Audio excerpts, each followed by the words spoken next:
Tamil news நேரல் கண்முழக்கம் இன்றைய சிறப்பு நேர்காணலில் நம்முடன் இருந்திருப்பவர் அஇஅதிமுகவினுடைய வழக்கறிஞர் பிரிவினுடைய மாநில துணை செயலாளர் மரியாதைக்குரிய திரு செந்தில்வேல் சார். சார் வணக்கம் சார். இப்போ அதிமுகவில் திரு எஸ்பி வேலுமணி அவர்கள் ஒரு ஃபேக்ஷனை உண்டு பண்ணாரு. 25 எம்எல்ஏக்களை வந்து ஆளுங்கட்சிக்கு ஆதரவாக வாக்களிக்க வச்சாரு. பிறகு தாய் கழகத்துக்கே திரும்பினாரு. இப்படியாக இருந்த நிலையில வந்து மேலும் ஒரு சிலர் வந்து ராஜினாமா செஞ்சாங்க. திரு சி விஜயபாஸ்கர் மற்றும் திரு எம்ஆர் விஜயபாஸ்கர் ஆகியோர். இப்ப அதுக்கடுத்து இப்ப இன்னைக்கு எஸ்பி வேலுமணியினுடைய ஒரு வீடியோ கிளிப் ஒன்று வைரல் ஆகிட்டு இருக்கு. அவருமே ரொம்ப அதிருப்தியாக என்னோட உடன் வந்தவர்களுடைய பதவி பறிக்கப்பட்டிருக்கு, இன்னும் அவங்களுக்கு வழங்கப்படல, நான் மட்டும் எப்படி வந்து பதவியோட இருக்க முடியும் அப்படின்ற மாதிரி அவரும் கடுமையான ஒரு போர்க்கொடியை தூக்கி இருக்கிறாரு. அடுத்த ஒரு ராஜினாமாவுக்கும் ரெடி ஆயிட்டு இருக்காங்களா அப்படிங்கிற ஒரு கேள்வி இருக்கு. ஸோ எஸ்பி வேலுமணி ஏஐஏடிஎம்கேல ஒரு பெரிய லீடர், எப்படி பாக்குறீங்க? அவரும் இப்போ போறாரா? ஆடின காலும் பாடின வாய் நிக்காதுன்னு சொல்லுவாங்க. களத்துல ஒருத்தருக்கு டான்ஸ் தெரியுதுன்னா ஒருத்தருக்கு அந்த ஒரு ஒரு ஒரு ட்ரம் செட்டை வச்சு அடிச்சா ஆட்டோமேட்டிக்கா ஆட்டம் வந்துடும். அதே மாதிரிதான் அரசியல்வாதியம். மரியாதைக்குரிய எங்களுடைய பொதுச் செயலாளர் எடப்பாடி அவர்கள் ஒரு உச்சபட்ச அதிகாரத்தையே மரியாதைக்குரிய வேலுமணி கொடுத்தாங்க. அதனுடைய விளைவு கட்சி தொண்டர்களுடைய உணர்வை மதிக்காமல், அடிமட்ட தொண்டர்களுடைய உணர்வை மதிக்காமல், கட்சியினுடைய கட்டமைப்பு நிர்வாகிகளுடைய உரிமைகளை மதிக்காமல், கட்சியினுடைய தலைமைக்கல் நிர்வாகிகளுடைய உணர்வுகளை மதிக்காமல் ஒரு 25 பேர் சட்டமன்ற உறுப்பினர், புரட்சி தலைவர் எம்ஜிஆர், புரட்சி தலைவி அம்மா, புரட்சி தலைவர் எடப்பாடியார், இந்த 3 முகங்களுக்கு தான் மக்கள் வாக்களித்து கூட்டணியோட 53 சட்டமன்ற உறுப்பினர்கள் வாய்ப்பு கொடுத்தாங்க. 47 அதிமுக சட்டமன்ற உறுப்பினர்கள் வாய்ப்பு கொடுத்தாங்க. அதில் ஒரு 25 பேர் வந்து போய் பொதுச் செயலாளருடைய எண்ணங்களுக்கு எதிராக, தொண்டர்களுடைய எண்ணங்களுக்கு எதிராக, ஒட்டுமொத்த கழக நிர்வாகிகள், கட்டமைப்பு நிர்வாகிகளுடைய எண்ணங்களுக்கு எதிராக போய் மைனாரிட்டி தாவேக அரசுக்கு வாக்களித்து மைனாரிட்டி அந்த நம்பிக்கையில்லா தீர்மானத்தில் வெற்றி பெற வச்சாங்க. அதற்கு காரணமாக இருந்தவர் வேலுமணி, அதில் மாற்று கருத்து இல்லை. அது வந்து தமிழ்நாட்டில் உள்ள அனைத்து அரசியல் கட்சி தலைவர்களுடைய கண்டனத்துக்கு ஆளானது, ஒட்டுமொத்த தொண்டர்களின் கோபத்துக்கு ஆளானார். அதனுடைய விளைவாக வந்து நாங்கள் அந்த 25 சட்டமன்ற உறுப்பினர்கள் மீது நடவடிக்கை எடுக்கணும்னு எங்களுடைய கட்சி கொறடா மரியாதைக்குரிய அக்னி கிருஷ்ணமூர்த்தி வந்து ஒரு மனு கொடுக்குறாரு. தாவேக அரசு இரட்டை வேடம் போட்டுச்சு. மரியாதைக்குரிய சபாநாயகர் இரட்டை வேடம் போட்டாரு. அதனுடைய விளைவாக வந்து மிகப்பெரிய கண்டனத்துக்கும் மக்களுடைய எதிர்ப்புக்கும் தொண்டர்களுடைய எதிர்ப்புக்கும் கட்டுக்கடங்காம வந்து தொண்டர்களுடைய கோபத்துக்கும் ஆளாதனால உடனே வந்து ஒரு டிராமா பண்ணார் மரியாதைக்குரிய வேலுமணி அவர்கள். என்ன பண்ணாரு, உடனே அந்த 25 பேரை கூப்பிட்டு மன்னிப்பு கடிதம் எழுத வச்சு, ஒரு 4 பேர் தவிர 4 பேரை ஒரு அஜெண்டா அவங்க கொடுத்த அஜெண்டா அப்படி அனுப்பிச்சிட்டு மீதி ஆட்கள்லாம் கட்சியில் இணையறதை போட்டு மறுபடியும் மன்னிப்பு கடிதம் கொடுத்து அவர்கள் அதிமுகவுடைய சட்டமன்ற உறுப்பினருடைய அங்கீகாரத்தை பெற்றுவிட்டு மீண்டும் இந்த இயக்கத்துக்கு துரோகம் செய்வதை போல தொடர்ந்து இயக்கத்திலே இருந்து கொண்டு குள்ளநெறி வேலையை செய்தால் நாங்கள் தொண்டர்கள் சும்மா பார்த்து கொண்டுலாம் இருக்க மாட்டோம். உங்களுக்கு என்ன, இந்த இயக்கம் தானே உங்களுக்கு அங்கீகாரம், தொண்டர்கள் தானே அங்கீகாரம். எப்படி இந்த இயக்கத்துக்கு நீங்க வந்தீங்க? இல்ல சார், அப்ப எனக்கு இதுல கூடுதலா ஒரு கேள்வி இருக்கு. அப்போ கேசி வீரமணி இன்னும் சில முன்னாள் அமைச்சர்கள் கூட அவரோட இருந்து இப்போ அவங்கலாம் போர்க்குடி தூக்கல, அப்ப அவங்க மீதும் நீங்க சந்தேகத்தை எழுப்புறீங்களா? இல்ல நாங்க அந்த மாதிரிலாம் எழுப்பல. அவர் பொதுச் செயலாளர் பொறுத்தவரைங்க ஒரு தவறு செய்வது இயக்க அந்த தவறை மன்னித்து மீண்டும் வந்து கட்சியில சேர்த்துட்டாங்க. ஆனால் ஆளும் அரசு தாவேகா தொடர்ந்து அப்படி மீண்டும் மன்னிப்பு கடிதம் கொடுத்து இணைக்கப்பட்ட அதிமுக எம்எல்ஏக்களோடு ஆசை வார்த்தைகளை கூறி மீண்டும் சோபா மாடலை போல சோபாக்களை வீட்டுக்கள் அனுப்பி அவர்களை வந்து மனமாச்சரியம் செய்து தொடர்ந்து ஒரு அஜெண்டா ஆதவர்ஜனாவுடைய பிளான் இது. எப்படி வந்து தேர்தலுக்கு முன்னர் வந்து கவர்ச்சி ஆட்டங்கள், குத்தாட்டங்கள், குழந்தைகளை மனமாற்றம் செய்து இப்படி ஒரு பல்வேறு யுக்தியை கையாண்டாரா, அதே மாதிரி இப்ப எங்களுடைய சட்டமன்ற உறுப்பினர்களையும் வந்து யுக்தியை கையாண்டு அஜெண்டா அவர் கொடுக்கப்பட்ட அஜெண்டாவை அவர் கரெக்டா பண்ணிட்டு இருக்காரு. தொடர்ந்து முதல்ல 4 சட்டமன்ற உறுப்பினர்களை வந்து ராஜினாமா பண்ணி சேர்த்தாங்க. அடுத்து இப்ப 2 சட்டமன்ற உறுப்பினர் ராஜினாமா சொல்லி மீண்டும் இணைப்புகளா இருக்க போறதுன்னு சொல்றாங்க. இப்படி ஒரே நேரத்திலே ஒரு மிகப்பெரிய மாபெரும் இயக்கத்தை உடைத்தால் நம் மக்களுடைய கோபத்துக்கு ஆளாவோம், தொண்டர்களுடைய கோபத்துக்கு ஆளாவோம். நாளைக்கு தமிழ்நாட்டினுடைய தெருக்கள்லேயே நம்மளுக்கு முடியாத சூழல் கூட உருவாகும். அப்படிங்கிறதுக்காக இப்படி அவங்களுக்கு கொடுக்கப்பட்ட அஜெண்டாவை அவங்க நிறைவேற்றி கொண்டிருக்கிறார்கள். அதனால அவர் இந்த இயக்கத்துக்கு விசுவாசமா இருக்கிறாரா இல்லையா என்பது கொஸ்டின் கிடையாது. இந்த இயக்கத்துல ஒரு சாதாரண ஒரு ஒரு தொண்டனாத்தான் கட்சியில இருந்தார். அவர் வந்து இன்றைக்கு பல கோடிகளுக்கு அதிபதி, 20 வருஷமா பவர்ஃபுல் மாவட்ட செயலாளர், பவர்ஃபுல் தலைமை செயலாளர், இப்படி பல பதவிகளை அலங்கரிச்சுட்டு இன்னைக்கு வந்து இயக்கம் வந்து தோல்வியிற்று இன்றைக்கு தொண்டர்கள்லாம் சோர்வா இருக்கும்போது, நொந்து நூலாக இருக்கும்போது, ஒரு மிகப்பெரிய சதி வந்து தமிழ்நாட்டில் நடந்து அதிமுக ஆட்சிக்கு வர்றதை தடுத்து இன்றைக்கு தாவேகா என்ற ஒரு தன்னலமற்ற ஒரு ஒரு தன்னலமுள்ள கட்சி திடீர்னு தோணுனாங்க, 2 வருஷத்துல ஒரு ஆட்சியை பிடிச்சிட்டாங்க. அதனால இதுக்கெல்லாம் ஒரு மிகப்பெரிய பின்னணியில சதி இருக்கு. இந்த சதியில மரியாதைக்குரிய வேலுமணிக்கு பங்கு இருக்காங்கிறது எங்களுக்கு கொஸ்டின் ஆகுது. அதனால போன சட்டமன்ற தேர்தலில் 9 தொகுதிகள் நாங்கள் வெற்றி பெற்றோம் கோயம்புத்தூர்ல. ஒரே ஒரு 10 தொகுதிகள் வெற்றி பெற்றோம். ஆமா, பிஜேபி உட்பட 10 தொகுதி ஸ்வீப் பண்ணோம். அப்படிப்பட்ட கோவை மாவட்டத்தில் இன்றைக்கு இவர் மட்டும் வெற்றி பெற்றிருக்காரு. அனைத்து தொகுதியிலையும் இங்கே தோல்வி.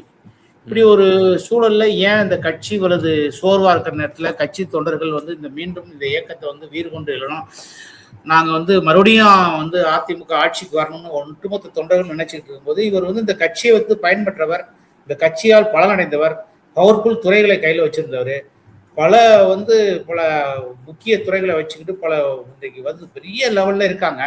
ஏன் இவங்க வந்து இந்த இயக்கத்துக்கு துரோகம் பண்றாங்க மாதிரி கோபம் தான் அவர் மேல வருது. அதனால வந்து மரியாதைக்குரிய வேலுமணி அவர்கள் இந்த இயக்கத்தின் மீது நம்பிக்கை வைத்து துணை பொதுச் செயலாளர்ங்கிறது ஒரு மிகப்பெரிய அதிமுக மிகப்பெரிய பதவி.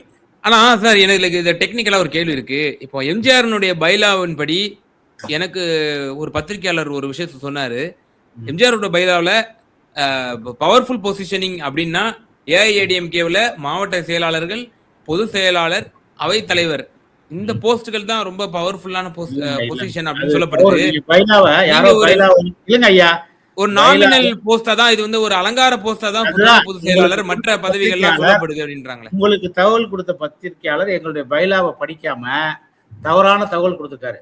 அதிமுகவுடைய பதவி என்பது பொதுக்குழு உறுப்பினர் அந்தஸ்து உள்ள அனைத்து பதவிகளும் ஒரு பவர்ஃபுல் போஸ்ட் தான். மாநில நிர்வாகிகள், கழகத்தினுடைய மாநில துணை பொதுச் செயலாளர் வந்துடும். மாவட்ட கழகத்தில் உள்ள அத்தனை நிர்வாகிகளும் பொதுக்குழு உறுப்பினர் அந்தஸ்து தான். நகர செயலாளர், ஒன்றிய செயலாளர், மாவட்ட அவைத்தலைவர், மாவட்ட துணை செயலாளர், மாவட்ட பொருளாளர், அதே மாதிரி கீழே ஒரு ஒன்றியத்தில் பொதுக்குழு வரைக்கும் மாநில பொறுப்பில் உள்ளவங்க, இப்படி அனைவருமே வந்து பவர்ஃபுல் போஸ்ட் தான். இந்த பொறுப்பு தான் பவர், இந்த பொருள் அப்படிலாம் கிடையாது. அதாவதுங்க, இங்க வந்து எப்பவுமே புரட்சி தலைவர் எம்ஜிஆர், புரட்சி தலைவி அம்மா, இன்றைக்கு இந்த எடப்பாடியார் எடப்பாடியார் என்ன செஞ்சார்னா, இவங்களெல்லாம் நம்பி வந்து பொறுப்பை ஒப்படைச்சிட்டார். ஒவ்வொரு மாவட்ட செயலாளர்களும் மன்னராட்சி போல வந்து இவங்க தான் செலக்ட் பண்றாங்க, இவங்க தான் கேண்டிடேட் செலக்ட் பண்றாங்க, இவங்க தான் இது பண்றாங்க. அதனால இவங்களை நம்புனதுக்கு வந்து அவங்க மிகப்பெரிய துரோகத்தை செஞ்சுக்கிட்டு இருக்காங்க.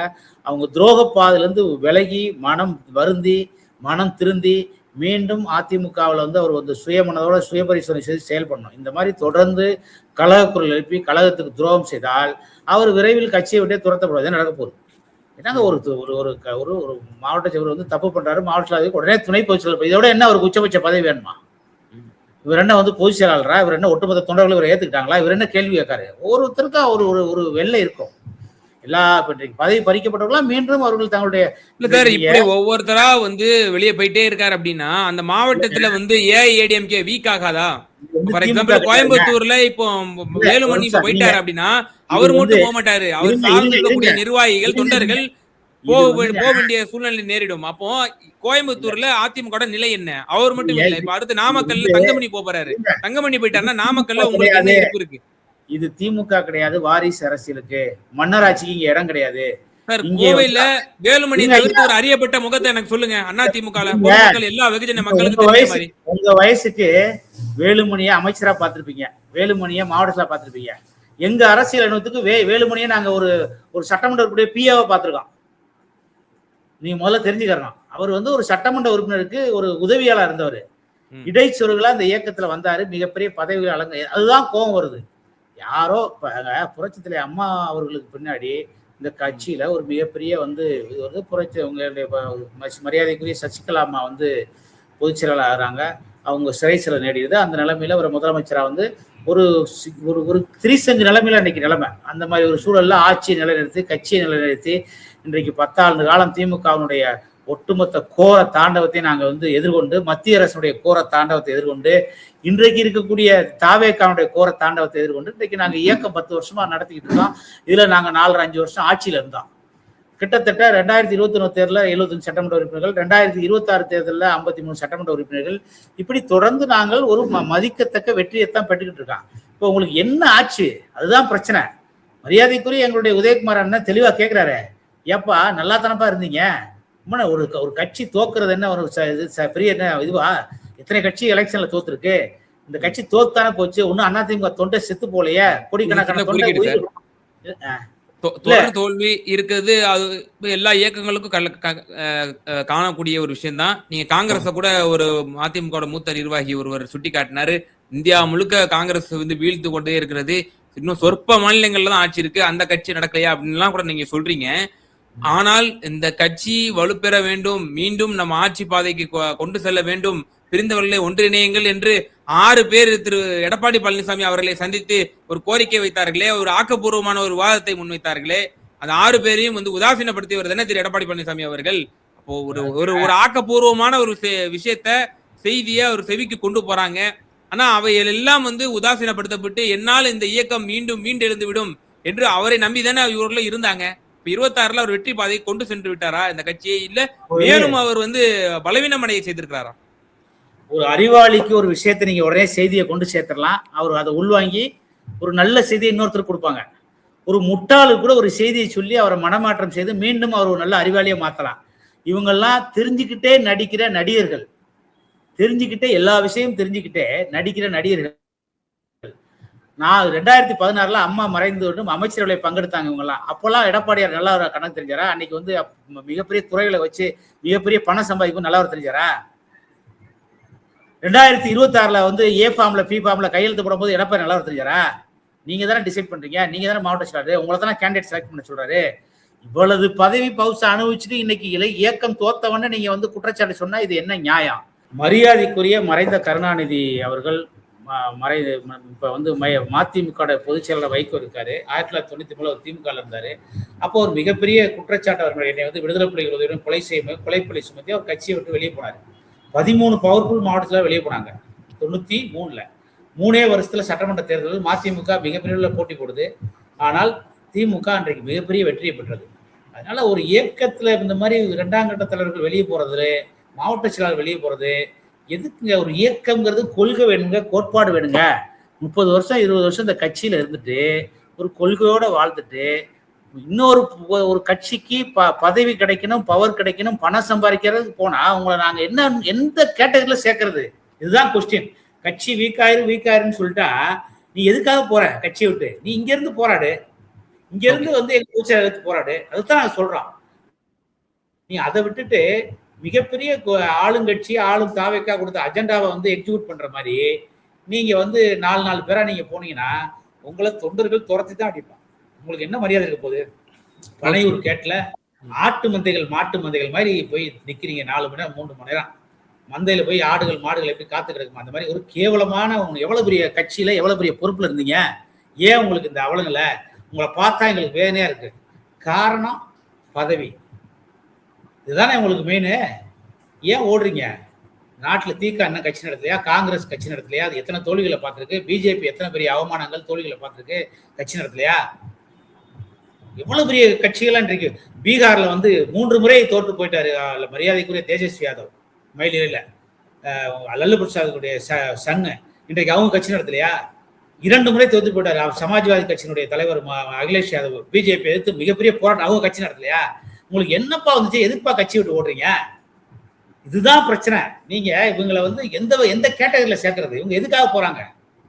நீ போராடு இயக்கத்தை. ஒரு வாய்ப்பு மறுக்கப்பட்டால் நீ இந்த கட்சியில செயல்பட. அப்படிதானே அம்மா இப்ப எத்தனை பேர் தூக்கி போடுவாங்க வெளியில, மறுபடியும் தூக்கி உடனே பதவி கொடுப்பாங்க 6 மாசம் 1 வருஷம் கழிச்சு. நீங்க வந்து இந்த கட்சியில போராடாம உடனே வந்து பதவி நினைச்சா எப்படி? எவ்வளவு பெரிய வாய்ப்புகள் கட்சி. சார், எனக்கு இந்த விவகாரத்தில் எனக்கு இறுதியான ஒரே ஒரு கேள்விதான். இப்ப நீங்க ஆல்ரெடி அஇஅதிமுகவின் சார்பில் வந்து இந்த குதிரை பேர விவகாரத்துல டிடிவி தினகரன் ஆதரவு எம்எல்ஏ அவர்கள் கூட எஸ் காமராஜ் அவர்கள் ஆரம்பத்துல வந்து அவர் ஆதரவு கொடுக்க போனாரு, கையெழுத்துலாம் வாங்கியிருக்காங்க அப்படிங்கிற வீடியோ காட்சியெல்லாம் வெளியாச்சு. டிடிவி தினகரன் கவர்னர்கிட்ட பெட்டிஷனை கொடுத்துட்டு வெளியே வந்து சொன்னாரு, இதுக்கு சிபிஐ விசாரணை கூட இது வந்து இது பண்ணலாம், இது ஃபோர்ஜரி அரசு அப்படின்னு சொல்லி கடுமையான விமர்சனத்தை டிடிவி தினகரன் வச்சாரு. நீங்களும் அதே போல ஒரு விமர்சனத்தை இந்த அரசின் மீது தொடர்ந்து வச்சிட்டு இருந்தீங்க.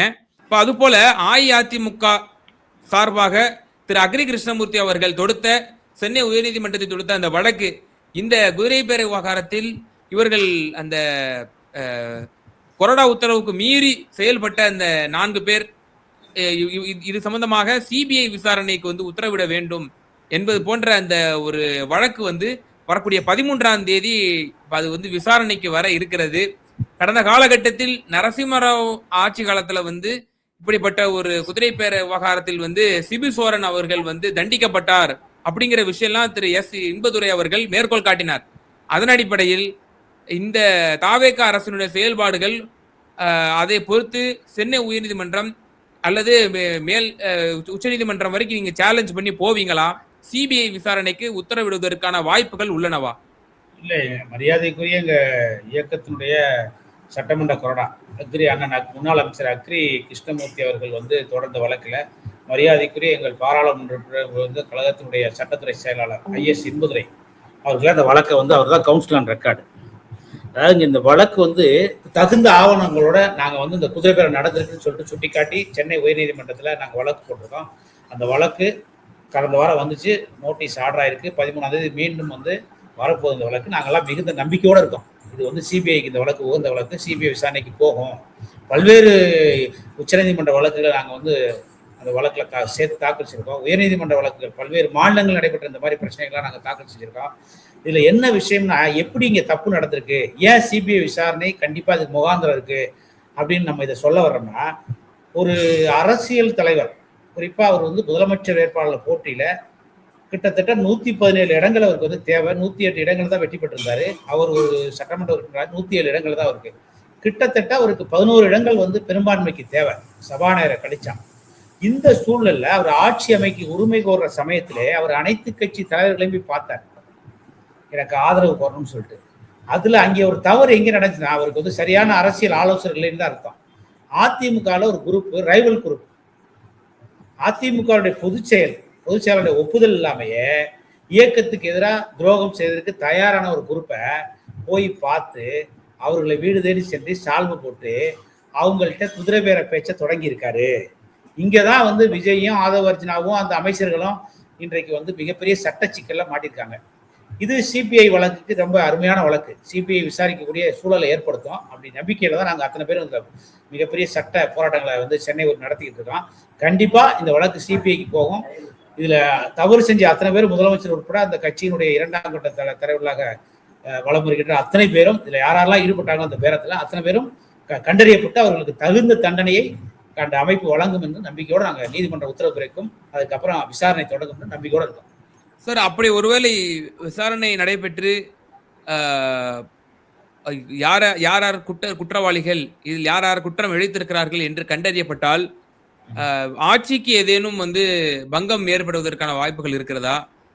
இந்த ஆட்சி முறையாக நீடிக்க முடியுமா? ஏன்னா இப்படி ஒரு குதிரை பேரத்தினால் வந்து இந்த ஆட்சி வந்து நீடிக்குது, குதிரை பேரத்தால் வந்து திட்டமிடப்பட்டு ராஜினாமா செய்யப்பட்டு கட்சியில் இணைக்கப்பட்டிருக்கிறார்கள் அப்படின்ற ஒரு சார்ஜஸ் மூலியமா ஆட்சிக்கு ஏதேனும் பாதகம் விளைவிப்பதற்கான வாய்ப்புகள் இருக்கா?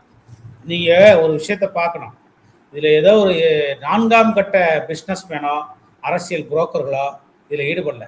மரியாதைக்குரிய தமிழ்நாட்டுடைய முதலமைச்சர், அவர் முதலமைச்சராக வேட்பாளராக ஆட்சியை உரிமை கோர்றதுக்கான சூழல்ல கவர்னர்கிட்ட கடிதம் கொடுத்துட்டு முதலமைச்சரே நேரடியாக போய் அதிமுகவுடைய அதிருப்தியாளர்களை சந்திச்சு அவங்களுக்கு சால்வு போட்டு அவர் வந்து பேரம் நடத்தியிருக்காரு. அதே போல பாத்தீங்கன்னா அந்த கட்சியில ஆக்டிங் சிஎம் போல எல்லாம் தெரிஞ்ச ஏகாம்பரம் போல வள வந்துட்டு ஆதவ அர்ஜுனா அது கரைத்தளத்துல வந்து சபாநாயகரை சந்திச்சு ராஜினாமா கடிதத்தை கொடுக்குறாங்க. ஒரு 5 நிமிஷத்துல மறுபடியும் மேல் தளத்துல ஆதவ அர்ஜுனாவை சந்திச்சு அந்த 4 பேரும் பேசுறாங்க. அதனாலதான் நாங்க சொல்றோம், இதுல குதிரை பேரம் கண்டிப்பா நடந்திருக்கு, மிகப்பெரிய தவறுகளை இங்க செஞ்சிருக்காங்க. அதனால கண்டிப்பா, அதனாலதான் நாங்க நீதிமன்றத்தின் மீது நம்பிக்கை கொண்டு, ஜனநாயகத்தின் மீது நம்பிக்கை கொண்டு, நீதி தூண் மீது நம்பிக்கை கொண்டு கண்டிப்பா அந்த வழக்கினுடைய தீர்ப்புக்காக நாங்க வெயிட் பண்ணிக்கிட்டு இருக்கோம். கண்டிப்பா அது எங்களுக்கு சாதகமா இருக்கும். கண்டிப்பா சிபிஐ என்கொயரி போகும். அப்படி போகும்போது முதலமைச்சர் உட்பட அங்கே பவர்ஃபுல், அதாவது முதல் போட்ட சிஎம் செயல்பட்டு கொண்ட ஆதவ அர்ஜுனா உட்பட பலரும் அதுல வந்து குற்றவாளிகளாக சித்தரிக்கப்படுறாங்க. அப்படி குற்றவாளிகளாக சித்தரிக்கப்படும் பொழுது அவங்க வந்து இந்த ஆட்சிக்கு ஒரு மிகப்பெரிய அவப்பெயரை, கெட்ட பெயரை ஏற்படுத்தி கலக குரல் எழும்பும். ஒட்டுமொத்த தமிழ்நாட்டு மக்களும் வந்து குரல் எழுப்புவார்கள். மரியாதைக்குரிய முதலமைச்சர் ராஜினாமா சொல்லி, அமைச்சர் ராஜினாமா சொல்லி, அப்பொழுது ஒரு மிகப்பெரிய அந்த தாவேக்காக்குள்ளே பிரளயம் ஏற்படும். தாவேக்காவே ஒரு 2ஆக உடையக்கூடிய ஒரு சூழல்லாம் ஏற்படக்கூடிய காலங்கள் இருக்கு. அதனால எனக்கு இறுதியான எனக்கு ஒரே ஒரு கேள்வி தான், ரொம்ப ரத்தன சுருக்கமா பதிவு செய்யுங்க. அதாவது வைகோவுமே இப்ப என்ன சொல்லியிருக்காரு, எங்க எம்எல்ஏக்களையும் ராஜினாமா பண்ணிட்டு வர சொன்னாரு, நானே கூட பிரச்சாரம் செய்யறேன் அப்படின்னு சொல்லி முதல்வர் சொன்னதாக சொன்னாரு பேட்டியில. பிறகு நேற்றைய தினம் அதை பின்வாங்கிட்டாரு. இல்ல நான் தான் வந்து கோரிக்கை வச்சேன், இந்த மாதிரி நாங்க ராஜினாமா பண்ணிட்டு வர்றோம், நீங்க பிரச்சாரம் செய்ய முடியுமா அப்படின்னு நான் கோரிக்கை வச்சேன்னு சொல்லி பிறகு தான் சொன்ன பேச்சுக்கு முன்னுக்கு பின் முரணான ஒரு ஸ்டேட்மெண்ட்டை நேற்று கொடுத்திருக்கிற வைகோவுடைய முந்தைய ஸ்டேட்மெண்ட் வந்து ஒரு பெரிய சர்ச்சைக்குரியாச்சு. இது அப்பட்டமாக மேலும் வலு சேர்க்கும் விதமாக இந்த வாதம் வந்து அமையுதுன்னு நம்ம பார்க்க வேண்டியது இருக்கா?